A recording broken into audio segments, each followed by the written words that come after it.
영수증 교부자들이에요. 우리는 매입시의 공제를 받으려면 세금 계산서를 수취해야 돼요. 영수증 교부자들이고 세금 계산서 교부하는 자들이 있는데 우리가 거기에서 대금 결제를 신용카드로 했다라고 해서 신용카드 요건에 충족하면 공제됩니다 라고 해서 공제되느냐? 안 된다라는 얘기를 하는 거죠. 그러니 신용카드 매출전표 등 수취 명세서 이거 부서 명세서로서 작성하는 문제가 나오고 우리가 이걸 배우실 거예요. 그러면 여기 들어가는 건 뭐만 된다? 매입시 공제되는 애들만 들어가야 되죠. 그럼 문제 내기 좋은 건 뭐요? 얘네들이죠. 얘네들하고 거래했습니다. 또는 간이가세자, 영수증 교부자들이랑 거래했습니다. 신용카드 매출전표 받았다? 매입시 공제 안 되는 거야. 이런 판단들을 하셔야 됩니다. 그래서 이거 실무에서도 중요하니까 꼭 기억하시면 되고요. 마지막 하나 더 보시면 마지막은 세금 계산서라든지 어떠한 교부 특례가 있어요. 그래서 교부 안 해도 됩니다. 그거 연결 마지막으로 할게요. 세금 계산서.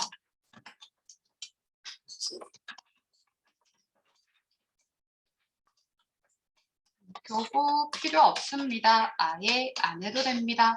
그런 애들이 있어요. 그러니까 우리가 생각했을 때는 너무 당연한 건데 세법에 그렇게 정의되어 있어요. 거기 첫 번째는 택시 운송업자들이 있겠죠. 택시 운송 관련. 기대도 안 해요? 또 노점상. 세금 계산서 말도 못 꺼내죠. 그다음에 무인 자동 판매기. 기다려도 안 나와요. 여기까지는 그냥 당연한 것 같아. 그러니까 우리가 배운 범위에서는요. 세금 계산서 등의 교부 특례. 자, 누가 있어요? 간주 공급. 세금 계산서 필요 없습니다. 간주 공급이 있었지요. 그리고 얘랑 유사한 성격의 누구? 간주 임대료. 간주 임대료. 그리고 누구? 영수출, 영세율. 그러면 수출하면 교부 특례입니다. 직수출. 직수출. 해외 거래처는 우리나라 세금 계산서 필요 없잖아요. 그래서 직수출 교부 특례에 해당합니다. 얘도 워낙 자주 나오는 거니까 기억을 꼭 해주세요. 간주 공급, 간주 임대료, 직수출, 세금 계산서 등 교부 특례입니다. 그러면서 같이 연결을 좀 해볼게요. 우리 간주 공급인데 그런데 단 예외적으로 세금 계산서 필요한 애도 있었어요. 누구였어요? 얘만 예외입니다. 직매장 반출. 얘는 원가로 왔다 갔다 하고 인위적으로 매출 세액과 매입 세액을 만들어주는 거니까 그에 따른 증빙이 필요했어요. 그래서 직매장 반출은 예외적으로 세금 계산서 필요합니다. 3개 줄여서 쓸게요. 예, 필요했어요. 그리고 직수출은 뭐가 적용된다? 영세율이 적용됩니다. 영세율이 적용되는 건 중요해요. 그런데 직수출은 필요 없대요. 그렇다면 영세율이 적용되는 건데 세금 계산서 필요한 애가 있었죠. 단 누구였어요? 이거 외우셔야 돼요. 누구? 내국 신용자. 그리고 또 구매 확인서. 이거는 다 외워주셔야 돼요. 얘네들은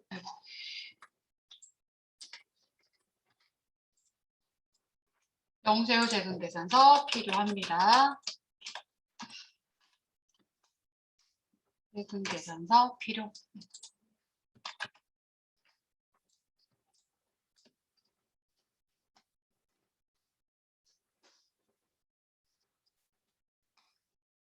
여러분들이 기억을 하신다라면 우리 간주 공급은 증빙이 없는 거래죠. 근데 부가세가 과세됐으니 우리 이제 결과적으로 다 구분하셔야 되니까 매입 매출 유형에서는 몇 번? 14 건별이었죠. 누구까지? 간주 임대료까지. 근데 직매장 반출은 세금 계산서가 필요하니까 과세 11 과세 매출에 해당했죠. 영세율인데 직수출이요. 세금 계산서 없는 거 16 수출이었죠. 영세율 세금 계산서 필요한 거, 구매 확인서, 내국 신용장 등은 몇? 12 영세. 이렇게 했었죠? 유형으로.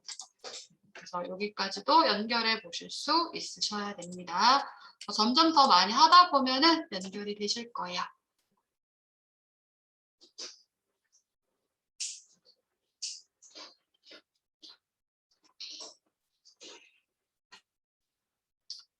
여기까지 되셨으면 증빙 관련된 거는 마무리하시면 되고요. 되신 분들은 다음 장을 넘기시면 부가가치세 계산 구조가 다시 한번 나옵니다. 자, 뒤로 넘어가시면 드디어 이제 거의 끝나가요. 회계범위랑 공통된 범위가 이제 끝나갑니다. 자, 요거 배웠던 거니까 빠르게 체크할게요. 자, 매출세액에서 매입세액을 뺍니다. 이 매출세액은 어떻게 계산된다? 과세표준에서 세율을 곱합니다. 자, 몇 프로인지 얼른 써보세요. 몇 프로? 10%. 또 누구도 있다고요? 영세율 있습니다. 10%도 있고 영세율도 있습니다.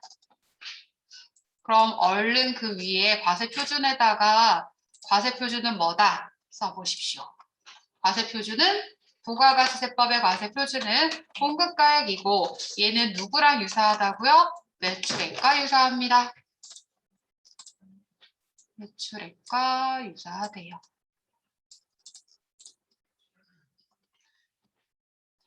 이제 곧 부가세 신고서 작성으로 여러분들은 확장되셔야 돼요. 그래서 부가가치세 과세 기간은 1기와 2기로 구분이 됩니다. 1기와 2기. 근데 그 중간에 뚝뚝 끊어서 누가 있다고요? 예정과 확정이 있죠. 그런데 진짜는 누구예요? 진짜는 누구입니까? 확정이죠. 그래서 예정 때 우리가 못하면 확정 때 뭐 할 수 있다? 반영할 수 있어요. 그래서 예정 신고 누락분을 확정 때 반영할 수 있습니다. 요거는 확정. 만약에 우리가 예정 때 못했다. 그럼 확정에 반영할 수 있습니다. 대신에 뭐가 따라온다? 가산세. 이렇게 연결을 하시면 돼요. 그래서 여기 보시면 이 계산 구조가 결국은 여러분들의 부가세 신고서가 될 거예요. 그래서 예정 신고 누락한 게 있더라면 요거 확정 때 반영하는 게 여기 포함되어 있을 거고요. 매출세액 이렇게 해서 10%도 계산하고 0%도 계산해요.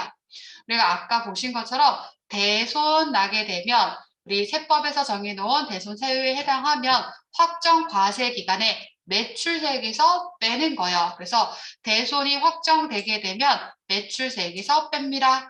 이렇게 국가한테 대손세 공제를 다 받아버렸어요.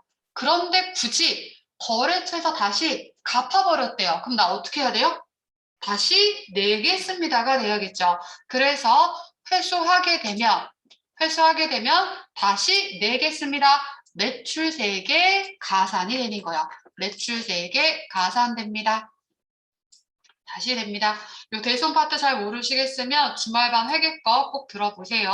그래서 이렇게 매출세액의 가산 차감인 거예요. 대손세액 가감에 해당합니다.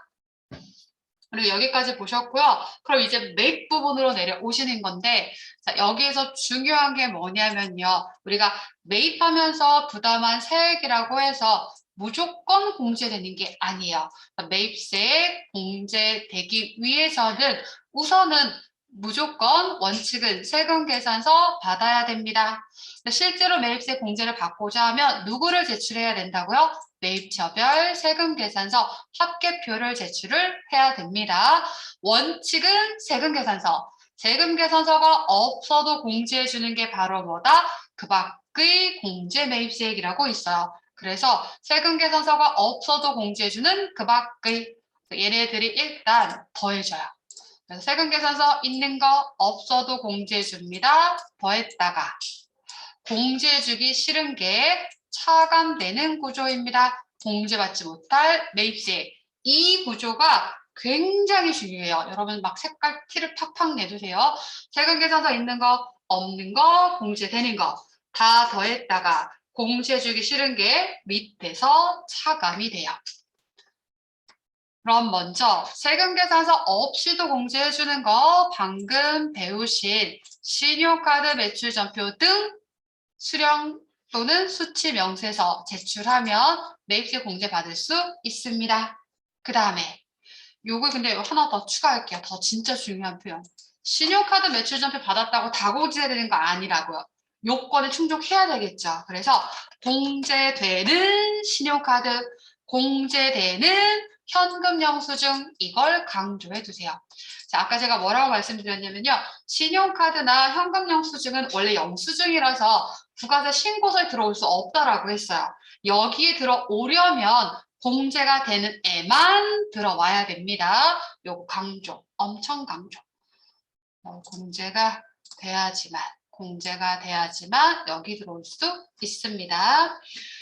세금계산서 수취분, 세금계산서 없어도 공제해줍니다. 그 밖에 신용카드 매출전표 등이 있고 그 다음은 의제매입세 공제라는 게 있습니다. 자, 우리 지난 시간에 간주 공급하면서 이 표현도 같이 보셨죠?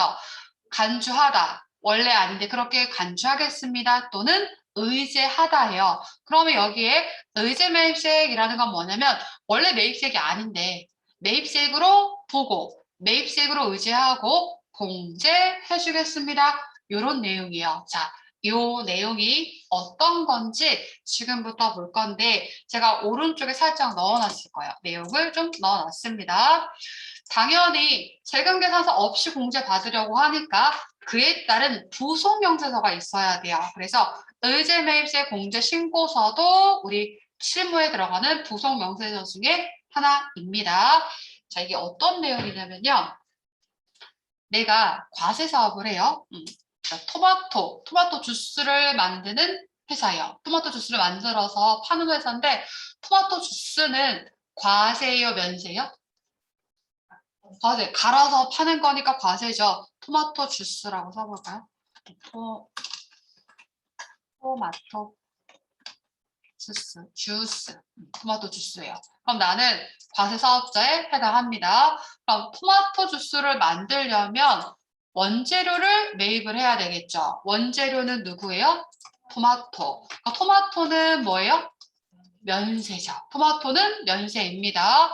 그럼 나는 이 토마토 면세를 계속 막 사가지고 와서 얘를 사가지고 와서 가공을 해서 토마토 주스를 만들어서 매출을 하면 소비자들한테 부가가치세를 거래징수해서 국가에 이렇게 내겠죠.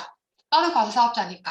그럼 매출세액을 납부할 때는 이전 단계에서 부담한 매입세액을 공제받을 수 있죠. 그런데 내가 이전 단계에서 매입세 있었나요? 면세를 사가지고 왔다라는 거예요. 그럼 나 매입세 공제 받아요? 못 받겠죠. 자, 그러면 우리 앞서서 조세 성향했을 때 어떤 얘기를 했냐면 내가 세금이 과세되면 어떠한 성향이 있다? 누군가에게 떠넘기거나 전가하거나 회피하려는 성향이 있다고요. 내가 매입세 공제를 하나도 못 받는데 자꾸 세금을 납부하게 되면 그런 걸 다 다음 단계에 떠넘기라는 현상이 일어나기 때문에 판매 가격이 높아지게 돼요. 그럼 그 부담은 다 누구에게 돌아간다? 소비자들에게 돌아가겠죠. 그래서 이러한 것들을 줄여주기 위해서 원래는 매입세액이 아닌데 원재료, 면세 매입가액에서 일정 가액만큼을 매입세액으로 보고 이만큼을 공제해 주겠습니다. 이게 의제 매입세 공제예요. 연결되세요? 그래서 원재료를 면세로 매입하게 되면 부담한 부가가치세액이 없었다라고요. 그런데 나는 과세사업자니까 매출세액을 계속 거래증에서 납부를 하다 보면은 계속 내가 세금만 부담한다라는 기분이 들죠. 그러니 그 부담을 다음 단계에 높이려는 성향이 있기 때문에 일정 가액만큼을 매입세액으로 보고 공제합니다. 근데 대신에 보세요. 이 전체 금액의 110 중에 10만큼을 하기에는 너무 많이 해주는 거야. 그래서 공제율이 따로 있어요. 공제율이 있습니다. 자, 이러한 업종 누가 맞냐면 아까 얘기한 것처럼 식당, 음식들 다 어때요? 면세 농수산물 사다가 가공해서 요리 만드는 거죠. 그래서 조금 많이 해주는 거예요. 그래서 음식점업 개인과 법인이 있는데 개인이 열악하니까 개인은 108분의 8, 법인은 106분의 6. 유흥업소가 원래 104분의 4였는데요. 102분의 2로 바뀌었고요. 이거 외에 일반 업종은 102분의 2예요. 102분의 2. 여러분 나중에 어느 정도 외우셔야 돼요. 물론 우리가 실무 프로그램에 들어가면 공제율 몇 개는 써 있어요. 그래서 달달은 아니더라도 어느 정도 개념을 아시면 보고 연결할 수는 있습니다. 자, 일반은면 102분의 2. 우리 범위에서 자주 나올 수 있는 게 뭐냐면 중소제조업. 그리고 법인 음식점업. 그래서 중소제조업은 몇이다? 104분의 4에 해당합니다. 전체 금액에 대해서 104분의 4만큼을 의제 매입세액으로 공제해 줍니다. 이런 얘기예요. 자, 지금 이 내용은 뭐예요? 원래 매입세액이 아닌데 매입세액으로 보고 공제를 해주는 거예요. 그럼 그에 따른 증빙이 반드시 있어야 돼요. 그래서 이때 적격 증빙을 수취해야 되는데 일반 사업자에게 매입을 하게 되면 반드시 계산서, 신용카드, 현금 영수증을 수취하셔야 돼요. 사업자로부터의 매입이라면 반드시 법적 증빙을 수취해야 됩니다. 그리고 여기에서 법적 증빙이란 뭐다? 이누드. 이거는 우리 전산세무 과정과 상관없이 격리 업무나 실무를 하고 계시다면 너무 당연히 알고 가셔야 되는 거예요. 우리가 3만 원 초과 거래에서는 법적 증빙이 있어야 되는 거죠. 그때 말하는 법적 증빙이라는 게 누구냐면 우선 세금계산서, 계산서, 신용카드, 매출전표, 현금, 영수증이 법적, 적격 증빙인 거예요. 근데 지금 이 거래는 면세거래다 보니까 세금계산서가 없는 것뿐입니다. 세 가지 적격 증빙이에요. 꼭 기억하세요. 자, 근데 이러한 면세 농수산물은 누가 공급 많이 할 수 있어요? 농어민들이 할 수 있겠죠. 근데 이 농어민들에게 매입하는 거는 가공의 거래가 있을 수 있기 때문에 누구만 된다? 제조업만 돼요. 그리고 역시 주민번호도 반드시 있어야 됩니다. 농어민들에게 매입하면 이들은 이 적격증빙 같은 거 신용카드 단말기도 없잖아요. 이때에는 영수증도 됩니다. 그래서 영수증은 누구만 된다? 제조업, 농어민에게 구입했을 때만 됩니다. 요거 골라내시는 거야. 그래서 요거 챙기시면 되고 실무 들어가면 제가 또 다시 정리해 드릴게요. 자, 그럼 이 의제매입세 공제해준다라고 하는 게 어떻게 회계 처리가 되는지 보고 갈게요. 만약에 3월 1일 날짜에 토마토를 사가지고 왔대요. 자, 우리 회사 토마토 10만 4천 원치를 사왔습니다. 그럼 어떻게 회계 처리해요? 토마토는 뭐니까? 원재료. 10만 4천 원. 현금 또는 외상으로 구입했습니다. 10만 4천 원. 그러면 이때 토마토가 의제매입세 공제 대상이래요. 우리 회사는 중소제조업이래요. 그러면 공제는 몇 분의 몇? 104분의 4가 되겠죠. 그럼 계산식 들어갈게요. 10만 4천 원에 대해서 얼마를 104분의 4.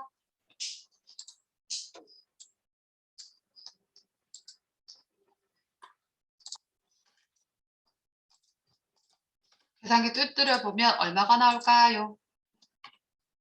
4,000원. 똑 떨어지게 해놨어요. 4,000원이 나옵니다. 자, 그럼 이 말은 뭐가 되는 거냐면요.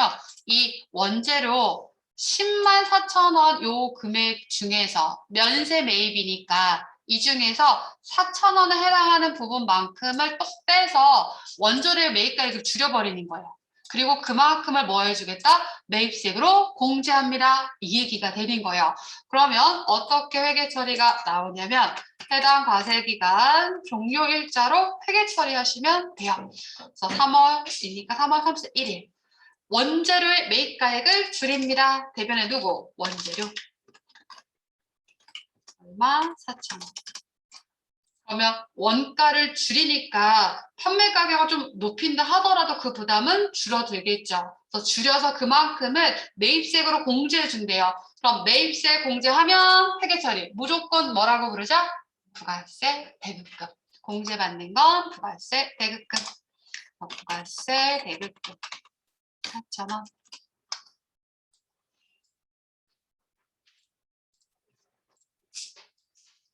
이렇게 하시면 돼요. 그래서 요 부분이 의제 매입세 공제 신고서 부분이 될 거고, 요거는 이제 실무 들어가면 연결을 해드릴 거예요. 그래서 지금은 간단하게 요 정도를 연결해 봅니다. 그래서 의제 매입세 공제 4,000원에 대한 결과의 분개까지 하세요. 이러면 난이도 조금 있는 문제. 보통은 의제 매입세 공제 신고서를 반영하세요. 여기까지를 연결합니다. 자, 그러면 이 분개를 하는 건 난이도가 조금 있다라고 했는데, 이걸 실제로 분개하면 이게 끝이 아니에요. 뭐가 추가될까요? 지난번에 하나 깔고 갔는데 매주 나오죠. 뭐요? 원재료는 재료비가 돼서 사라져야 되는데 다른 계정으로 나갔습니다. 팔타 계정 대체. 이렇게 돼요. 이렇게 됩니다. 그래서 지금 예정 때 걸 보여드렸는데요. 굉장히 간단했어요. 지금처럼. 그런데 국가가 이만큼 다 안 해준대요. 그래서 확정 때 한도 계산을 해요. 그래서 나 조금만 해줄래? 그래서 확정 때는 한도 계산을 하고 정산을 하게 돼요. 그래서 요거는 실무 들어갈 때 연결을 해드리도록 할게요. 그래서 확정 때 뭐 한다? 한도 계산. 그것만 이론상으로 기억하시면 돼요. 그래서 여기까지를 연결해 보시면 됩니다. 그럼 여러분 프린트에 지금 여기까지 했어요. 세금계산서 있는 거 없어도 공제되는 거. 그러니까 의자 매입 세액 말고도 여러 개가 있습니다. 땡땡땡 되는 건데 다음 시간에 공제받지 못할 매입세 요거를 연결을 하고요. 그럼 남은 시간에 어떻게 할 거냐면은요. PC들을 좀 켜보세요. 시간 되는 데까지 같이 연결을 해봅시다.